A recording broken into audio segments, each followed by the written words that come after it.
이번 주부터는 제가 설교할 때 스크린을 사용하지 않을 것입니다. 스크린 활용도 별로 좋지가 않거니와 현재는 교환이 잘 만들어졌어요. 교환이. 그래서 굳이 이전으로 준비할 것이 없다고 생각이 들어지고 여러분들이 제가 설교할 때 교환을 잘 활용하시고 말씀의 핵심적인 내용을 교환에다가 메모하시면 하나님의 시간이 될 줄 믿습니다. 이 교환은 주보에다 첨부가 되어 있는데 혹시 교환을 받지 못하신 분들은 한번 손 들어주시겠어요? 다 받으셨죠? 네, 다 받으신 거예요. 잘 활용해서 말씀에 많은 은혜를 받으시게 됩니다.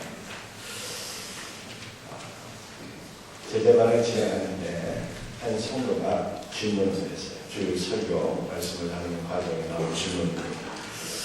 예수님께 300데나리온 사항등의 향유를 부은 마리아는 부자입니까? 라고 하는 질문이었어요. 300데나리온이면 노동자 1년 연봉에 해당되는 큰 돈입니다. 마리아가 수천만 원이나 되는 고가의 향유를 사서 예수님께 아낌없이 부었으니 그는 큰 부자다. 이렇게 생각할 수가 있겠습니다. 그런데 마리아가 살았던 동네는 베다니였는데 그 베다니는 가난하고 고통받는 자들의 집이다. 이런 뜻입니다. 따라서 이 가난한 그 동네에 살았던 마리아는 부자가 아니라 가난한 사람이었어요. 부자가 아닌데 어떻게 집이나 땅도 아닌 향유 같은 소모품을 구입하는데 이 300데나리온이나 쓸 수가 있습니다. 마리아가 예수님께 부은 향유는요, 순전한 나르향이었는데 이 나르향은 여성들이 사용하는 향유가 아닙니다. 아주 중요한 남성들이 사용하는 최고급 향유였어요. 따라서 마리아는 자신의 몸 치장을 위해서 이 순전한 나르향을 구입한 것이 아니라 오직 예수님을 위하여 자신의 전 재산을 다 털어서 이 나르향을 구입한 것입니다. 아마 마리아가 처녀였다면 자신이 시집간 위천까지 다 모아서 나르향을 구입한 것으로 생각할 수 있겠습니다. 그렇다면 왜 마리아가 이 향유를 예수님께 부은 것입니까? 그것은 오직 우리 주님의 장례를 준비하기 위함이었습니다. 우리 예수님의 죽으심은 6월절 어린 양으로서의 죽음이었습니다. 이스라엘 백성들이 과거 출애굽할 때 어린 양의 피가 이스라엘 집의 문 임방과 설주에 뿌려지게 되면 심판의 천사가 그 피를 보고 뛰어넘어가므로 이스라엘의 장자들이 그 죽음의 심판에서 구원을 받게 되었습니다. 이것은 예수님께서 장차 이루실 구원의 역사를 미리 보여주는 상징적인 사건이었어요. 예수님은 6월절 어린 양으로 땅에 오셔서 십자가에서 죽으시고 부활하심으로써 만한 백성을 죄로부터 구원하셨습니다. 마리아는 이와 같은 예수 그리스도의 죽으심의 의미를 정확하게 깨달아서 너무나도 감사하고 나를 구원하신 주님의 은혜에 보답하기 위해서 감사하는 마음으로 그 은혜를 믿음으로 아낌없이 향유를 예수님께 부어서 주님의 장례를 예비하는 것입니다. 반면에 오늘 본문은 예수님의 죽으심의 의미를 바르게 깨닫지 못해서 주님을 배반한 다른 유대에 관한 말씀입니다. 우리 마태복음 26장 15절을 우리 교환을 보시고 우리 같이 읽어볼 수 있도록 하겠습니다. 내가 예수를 너희에게 넘겨 주리니 얼마나 주렸느냐 하니 그들이 30을 달아주거늘. 가룟 유다는 대지장들에게 찾아가서 예수님의 몸값을 흥정하고 주님을 팔아넘길 것을 약조했습니다. 여러분들 예수님의 몸값이 얼마였습니까? 오늘 성경을 보게 되면 30이었어요. 그런데 출애굽기 21장 32절 말씀을 보게 되면 30세겔은 노예의 몸값이었습니다. 한 세겔이 4데나리온이거든요. 그러니까 30세겔이면 120데나리온이 되는 것입니다. 이것은 노동자 한 명이 넉 달 동안 일해야 벌 수 있는 돈인데 대략 우리 노동자 한 명이 한 달에 일해서 300만 원 벌 수 있겠다 이렇게 함께 계산하고 같으면 은 30세겔은 1200만 원에 해당되는 돈이 되겠습니다. 만왕의 왕이신 예수님께서 전 인류의 구속을 위하여 이 땅에 오셨는데 몸값이 1200만 원에 불과했고 우리 주님은 노예처럼 무가치한 존재로 여김을 받으시고 그렇게 수치스럽게 부끄럽게 팔리셨습니다. 그 이유가 무엇입니까? 사도 바울은 그 이유를 로마서 10장 11절에서 이렇게 답변하고 있습니다. 성경에 이르되 누구든지 그를 믿는 자는 부끄러움을 당하지 아니하리라. 예수님께서 노예처럼 수치스럽게 단돈 은 30세겔에 팔리신 그 이유가 우리 모든 성도들에게 수치스러운 부끄러움을 안겨주지 않으시기 위해서 당신께서 노예처럼 수치스럽게 팔리셨다. 이렇게 말씀하고 있는 것입니다. 여러분, 누구든지라고 하는 단어는 모든 사람이 가리킵니다. 남녀노소, 빈부귀천, 유대인과 이방인을 막론하고 그 어떠한 사람일지라도 주 예수를 믿는 자는 부끄러움을 당하지 아니한다는 약속의 말씀입니다. 믿는 자, 믿음의 대상은 도대체 누구일까요? 믿음의 대상은 죽으시고 부활하신 예수님입니다. 여러분이 예수님을 믿는다면 믿는 그 순간 예수님이 하나가 됩니다. 예수님께서 여러분 안에 거하시고 여러분은 예수님 안에 거하게 됩니다. 즉 예수님의 죽으심이 여러분의 죽음이 되는 것이고 예수님의 부활이 여러분의 부활이 되는 것입니다.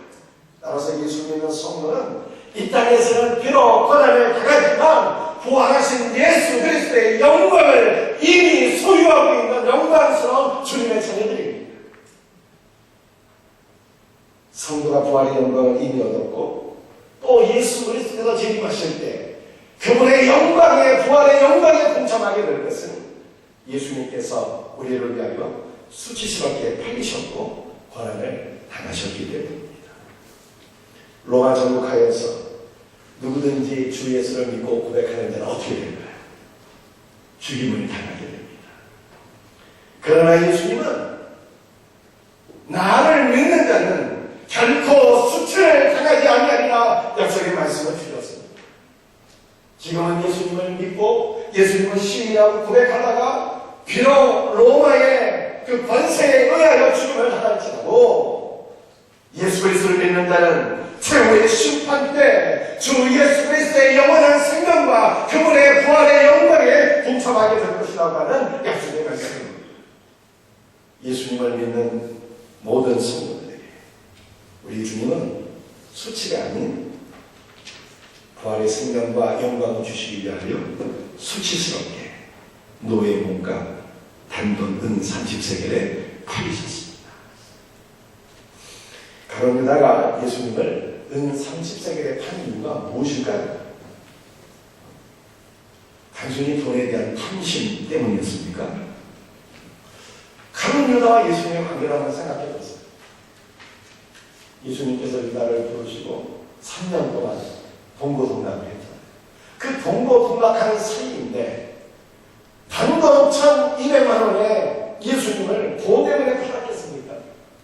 그렇지는 않았겠죠. 그렇다면 이 가룟 유다가 예수님을 은 30에 팔아넘긴 진짜 이유는 무엇입니까? 그런데 유다의 이름의 뜻은 찬송하다 이런 뜻이에요. 이름 너무 좋죠. 저와 여러분이 하나님의 찬송이 될 것을 주의 이름으로 축복합니다. 그런데 이 유다의 이름을 수식하는 단어가 있는데 가룟이라고 하는 단어입니다. 가룟 유다 아니겠습니까?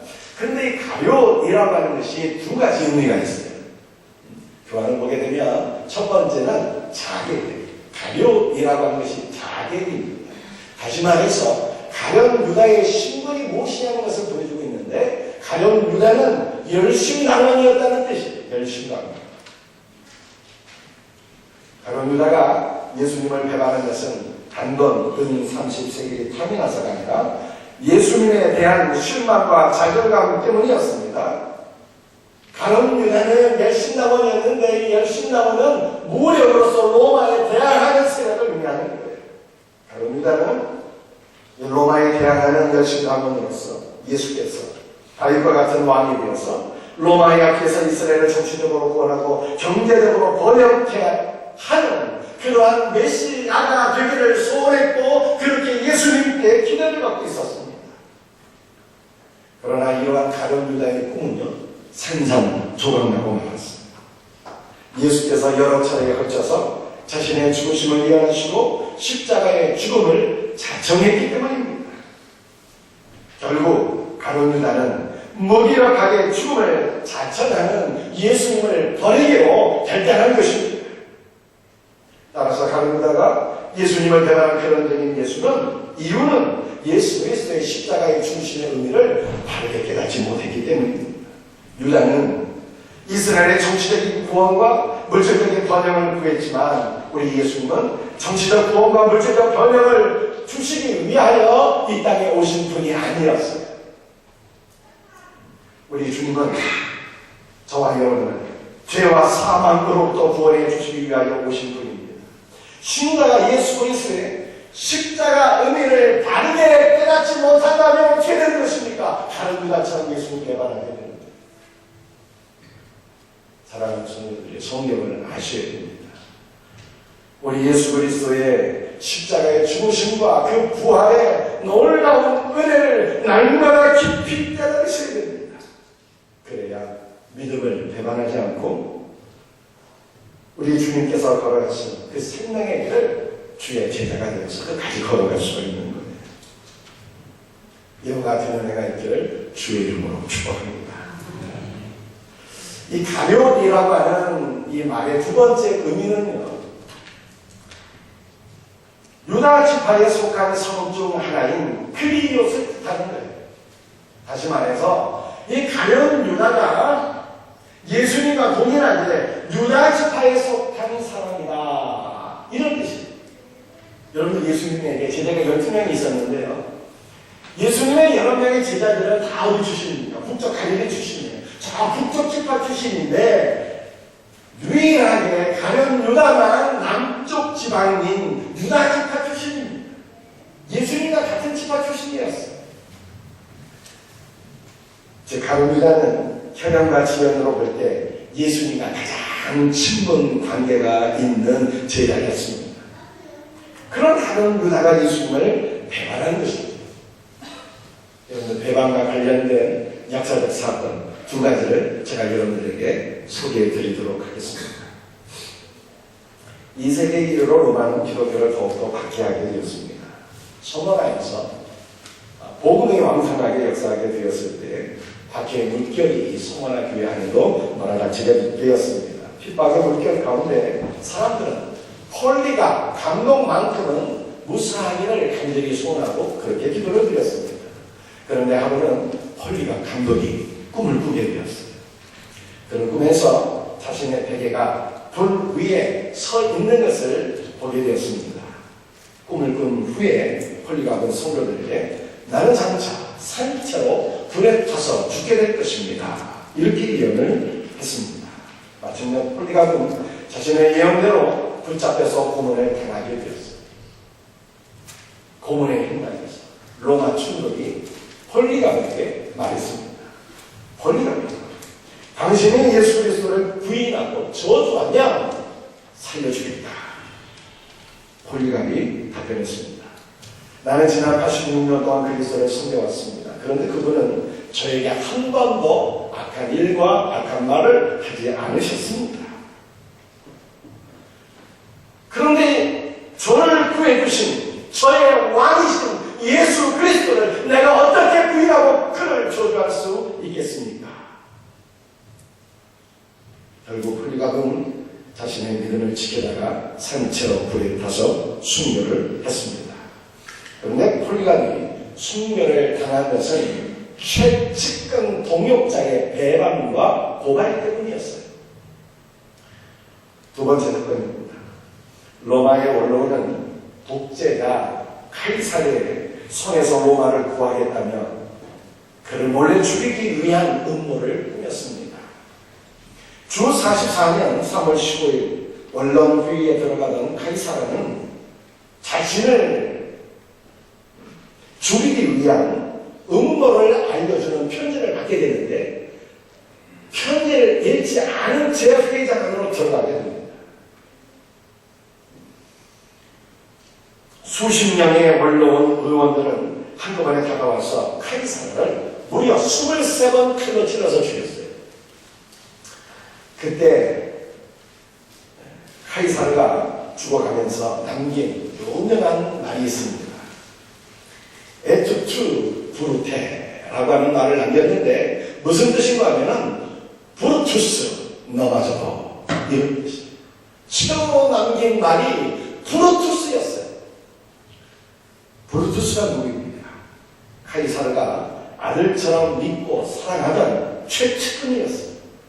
그런데 카이사르가 믿고 의지하던 브루투스가 원로원에서 카이사르를 암살한 주동자였어요.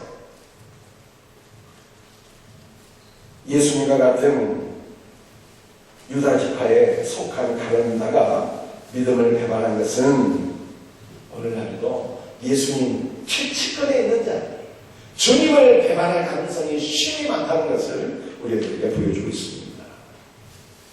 여러분들 예수님 가장 가까이 있는 자기는 누구입니까?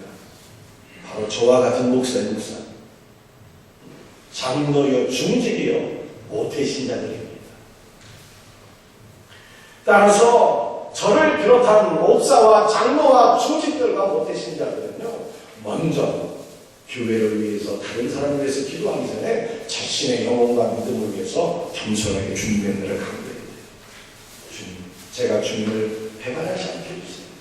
끝까지 신앙을 지키게 해주세요. 그렇게 자신을 위해서 먼저 기도하셔야 됩니다. 왜 그럴까요? 자신의 믿음을 지키는 것이 교회 공동체를 세우는 것이기 때문입니다. 자신의 믿음이 무너지게 될 때 교회 공동체에 가장 큰 위기가 닥치기 때문입니다. 따라서 중직은 먼저 자신의 영혼과 믿음을 위하여 주님 나를 사랑의 손으로 꼭 붙잡아 주셔서 믿음의 길에서 벗어나지 않게 하옵소서. 그렇게 기도할 수 있는 은혜가 있기를 주의 이름으로 축복합니다. 예수님께서 가룟 유다의 배반을 일어나신 후에 제자들이 2월절 만찬을 어디에서 준비하면 좋겠는지를 예수님께 질문했습니다. 그때 예수님께서 이렇게 답변하셨어요.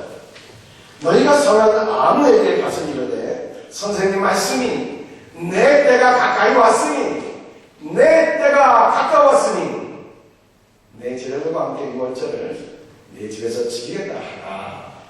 이런 말씀하셨어요. 우리 주님 말씀하시기를 내 때가 가까웠다. 여러분들 우리가 단어 가운데 때와 시간을 가리키는 단어가 두 개가 있거든요. 하나는 크로노스라고 하는 단어인데 이 크로노스는 과거와 현재와 미래로 이어지는 이 시간입니다. 일반적으로 흘러가는 시간을 뜻하는 것입니다.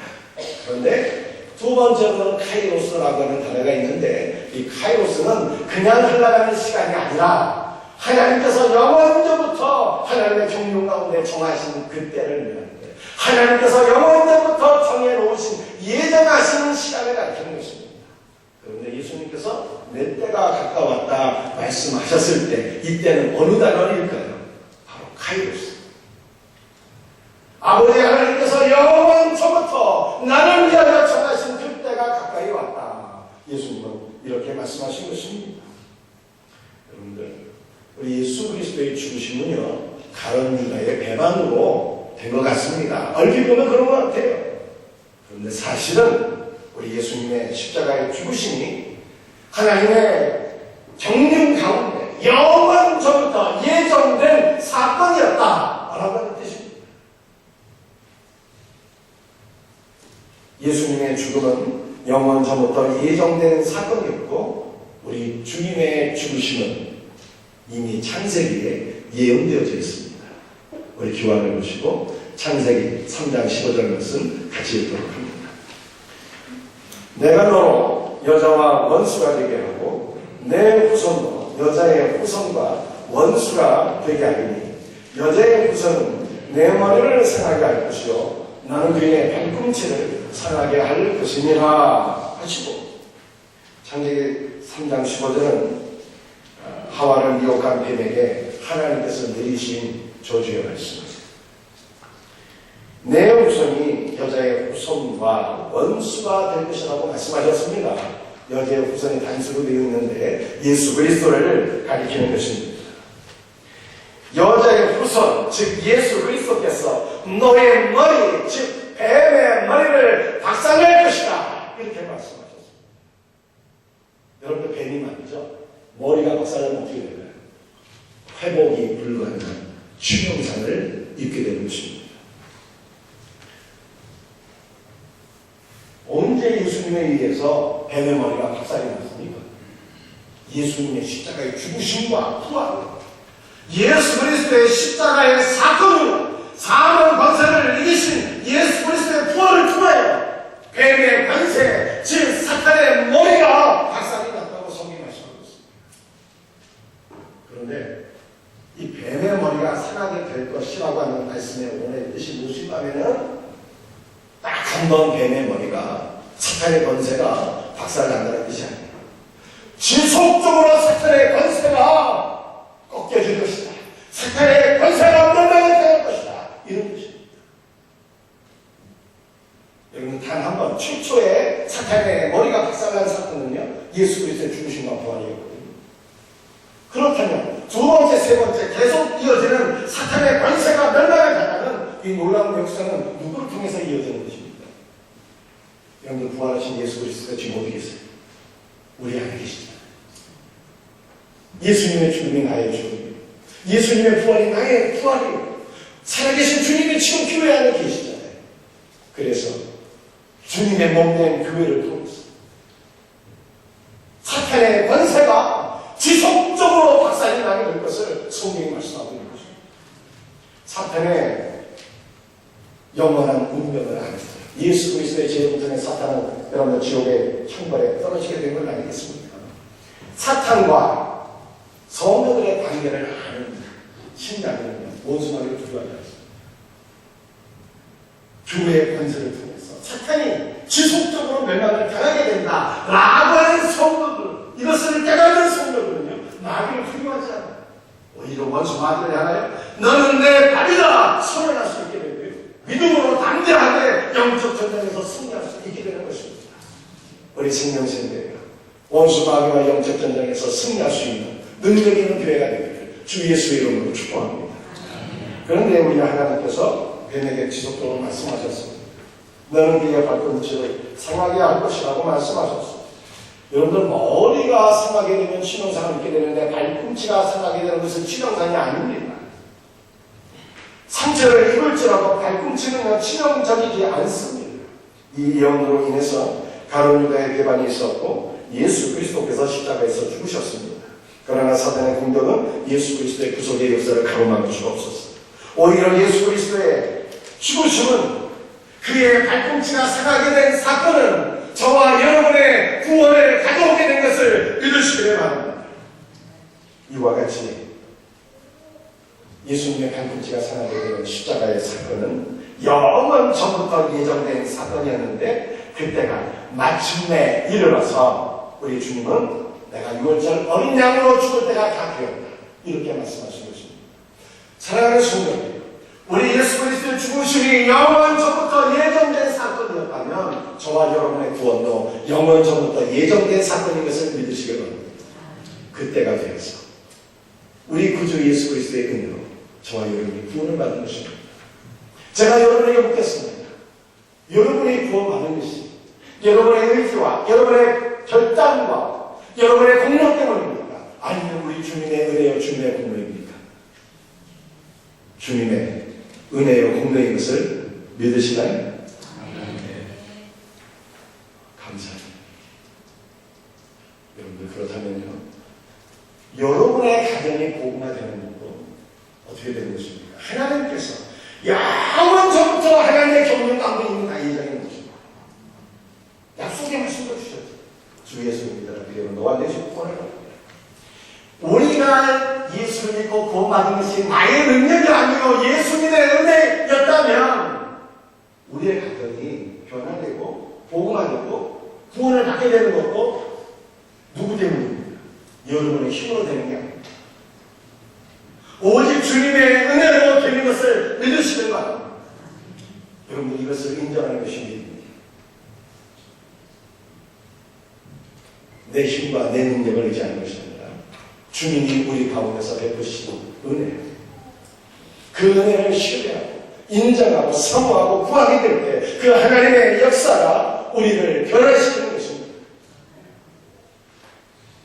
우리 생명샘교회 우리 두 분의 좋은 교육자를 한 명 보내주셨잖아요.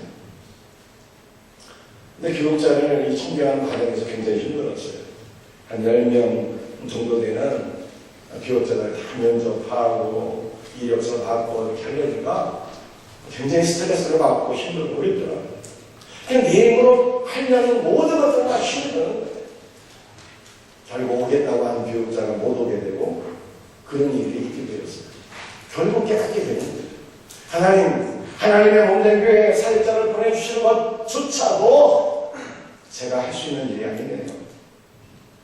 하나님께 맡길 수밖에 없는 거죠. 맡기게 될 때, 내가 할 수 없다고 고백하고 맡기게 될 때 하나님께서 평안을 주십니다. 그리고 하나님께서 하나님의 일을 이루십니다. 여러분 가정이 변화되는 것도 마찬가지입니다. 이 세상에서 가장 어려운 일이 뭘까요? 자녀가 변화되는 거예요. 남편이 예수를 믿는 거예요. 그런데 이 위대한 일이, 이 세상에서 가장 어려운 일이 여러분의 힘으로 된다고 생각하십니까? 될 수 없어요. 그것을 깨닫는 것이 겸손이에요. 오직 주님의 은혜로만 된다고 하는 것을 인정하는 것이 믿음인 것입니다.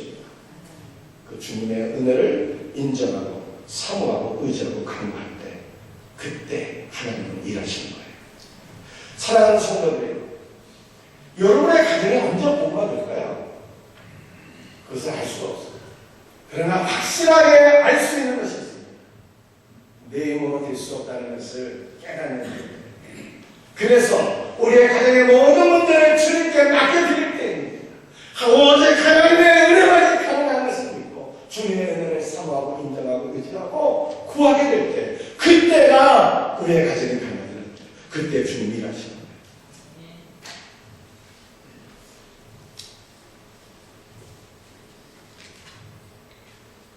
우리 가정의 모든 문제를 주님의 은혜의 손 앞에 내어 맡기 드리고 주님께서 일하시다.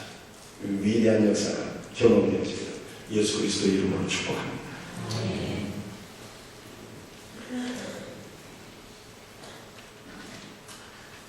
오늘 선사님이 있어서 좀 설교를 중간에 조금 생략하고요. 21절, 22절 넘어가겠습니다.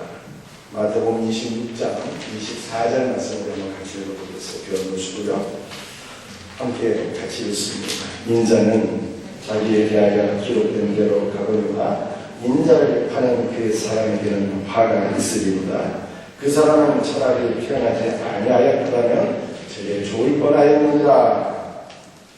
예수님은 자신을 배반한 가룟유다에 대하여 그는 차라리 나지 않았으면 제게 좋을 뻔했다 말씀하셨습니다. 이것은 주님을 배반하는 가룟유다는 태어난 것 또는 존재하는 것 그 자체가 비극이라고 하는 뜻입니다. 즉 예수님을 배반해서 은 30에 팔아넘긴 결과 가룟유다는 결코 피할 수 없는 하나님의 심판과 형벌을 받게 되었다는 말씀입니다. 예수님을 배반한 가룟유다가 받게 된 심판과 형벌은 무엇일까요? 마태복음 27장 5절 말씀을 함께 읽도록 합니다. 유다가 은을 성소에 던져놓고 물러가서 스스로 목매어 죽은지라. 여러분 주목해 보시고요. 이 성전을 가리키는 헬라어 단어가 두 개가 있어요. 첫 번째 단어는 나오스라고 하는 단어인데 이 나오스라고 하는 단어는요. 여러분 성전이 지성소와 성소가 있잖아요. 오직 지성소와 성소만을 가리키는 단어가 나오스. 그 다음에 또 성전을 가리키는 두 번째 단어는요. 히에론이라고 하는 이 단어인데 이 히에론이라고 하는 단어는 여러분 성전은 지성소도 있고 성소도 있지만 여러분들 유대인의 뜰이 있고 이방인의 뜰이 있고 이 성전의 뜰이 있지 않습니까? 이 성전의 뜰까지 모든 것을 포함할 때 이게 히에론이에요. 그런데 마태복음 27장 5절에서 유다가 은 30의 성전에 넣었다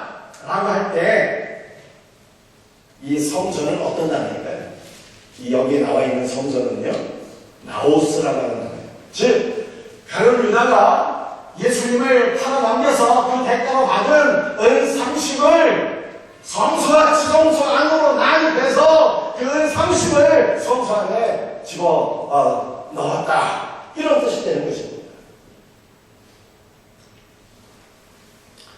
여러분들 그런데요, 이 성소, 지성소는 구약성경 말씀을 보게 되면 제사장 외에는 결코 그 누구도 들어갈 수 없는 가장 신성한 영역이에요.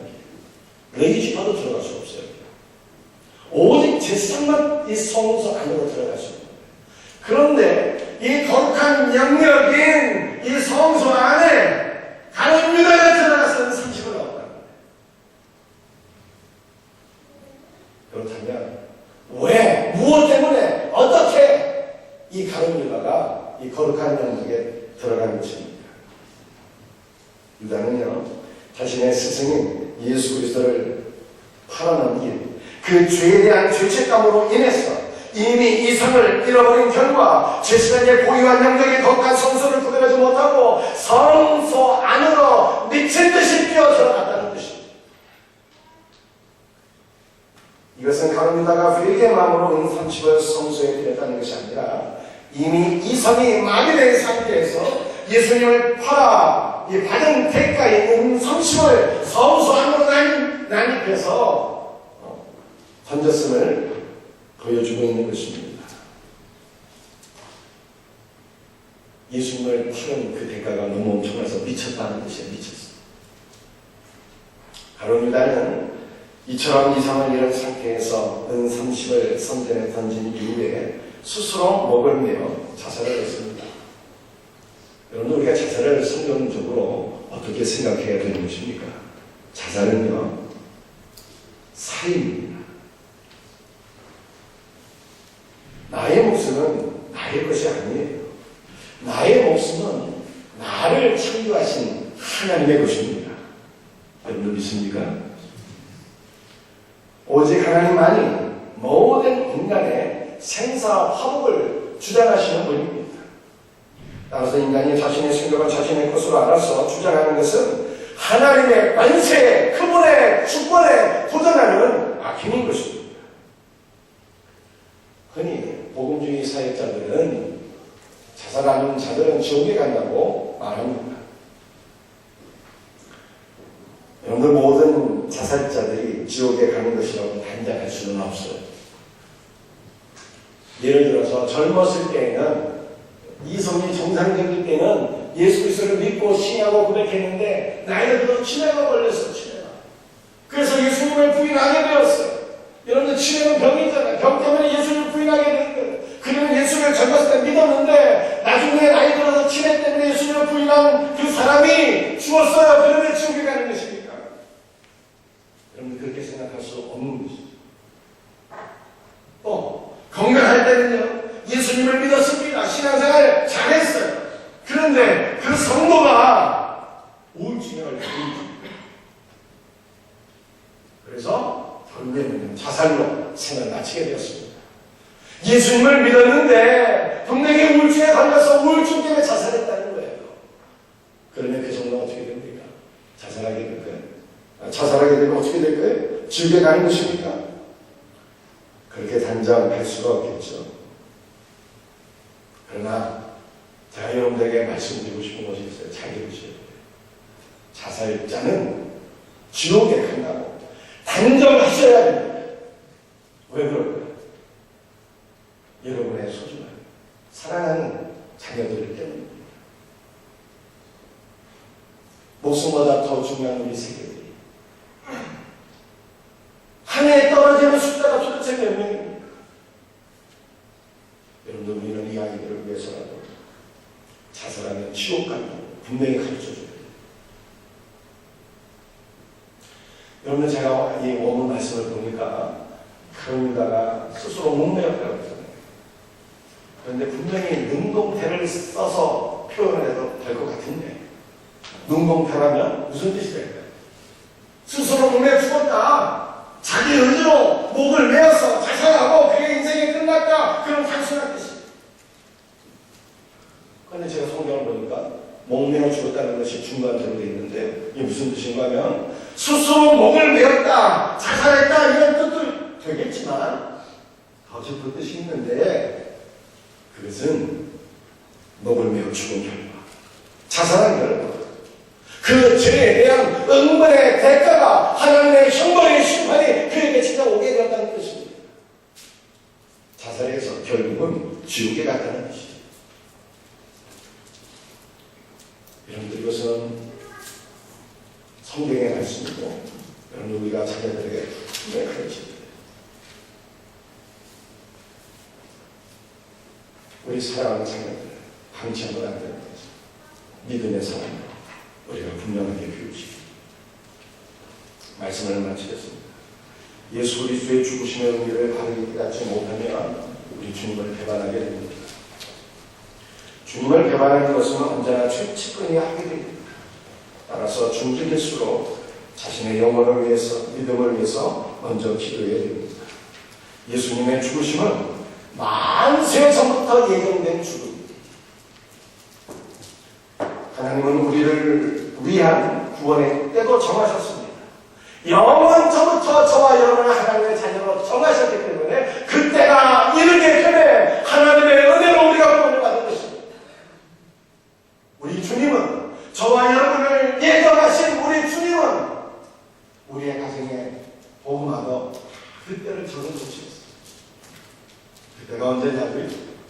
우리가 우리의 연약함을 깨달을 때, 오직 주님의 은혜를 인정하고 사모하고 구할 그때 우리 주님을 일하세요. 분명히 우리를 구원하신 우리 주님이 우리의 가정도 구원하실 줄 믿습니다. 그때를 사모하며 우리 주님의 은혜를 구하는 우리 성도들이 될 수 있기를 예수 그리스도의 이름으로 축복합니다. 찬송가 다 같이 일어나셔서 314장 찬송합니다.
사랑하는 성도들이 오늘 주신 말씀 붙잡고 기도합시다.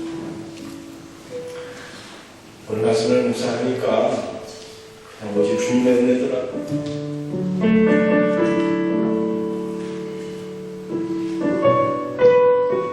우리 주님의 죽음이 영원전부터 예정된 것처럼 하나님께서 영원전부터 저와 여러분들을 예정하셨습니다. 그리고 하나님 정하실 때 주님의 은혜로 우리가 구원받았습니다. 하나님의 정하신 때 우리의 가정도 변화되는 것입니다. 그때가 언제냐고요? 우리의 인간을 철저히 깨닫는 그때, 우리가 할 수 없다고 고백할 바로 그 시간입니다. 주님 도와주세요. 주님께 손을 때 오직 주님의 은혜로만 가능합니다. 이것을 인정할 때 주님을 의지하고 사모하는 그 기도의 시간에 주님은 일하시는 거예요. 하나님의 은혜로 우리의 가정이 믿음의 가정으로 세워주세요.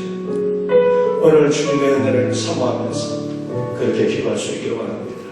또 우리 성찬의 귀한 예식을 통해서 우리 가운데 주님의 은혜가 강물처럼 부어지도록 사모하는 마음으로 주여 한번 외치며 기도하겠습니다.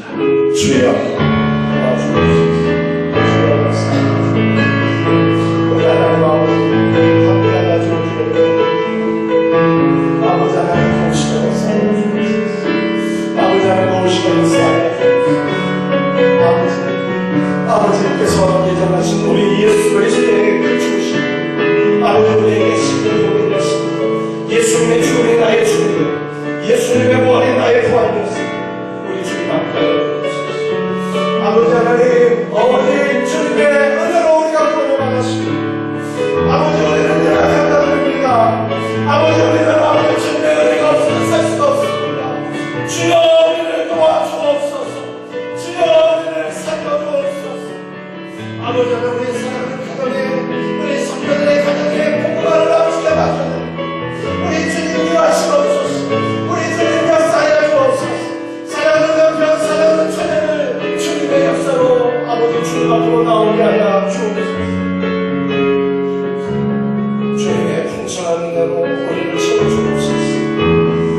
예수 그리스도의 이름 받도록 간절히 기도드립니다.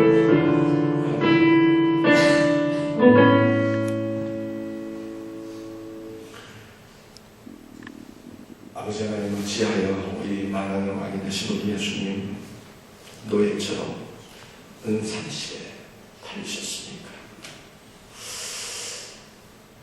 아버지 하나님, 저희들에게 다시는 수치와 부끄러움을 안겨주지 않으시기 위해서 우리 주님 이러한 죽음을 당하신 줄 믿습니다. 우리 주님의 죽음도 영원전부터 예정된 죽음이었고 우리의 구원도 영원전부터 예수님을 통하여 구원받을 것이 예정되어 있어 우리의 가정이 복음화되는 것도 하나님이 정하신 그 때가 있는 줄 믿습니다. 아버지 하나님, 오직 주님의 은혜로 우리가 구원받은 것처럼 오직 주님의 은혜만이 우리의 가정을 살리실 줄로 믿습니다. 아버지, 우리의 연약함을 깨닫습니다. 고백합니다.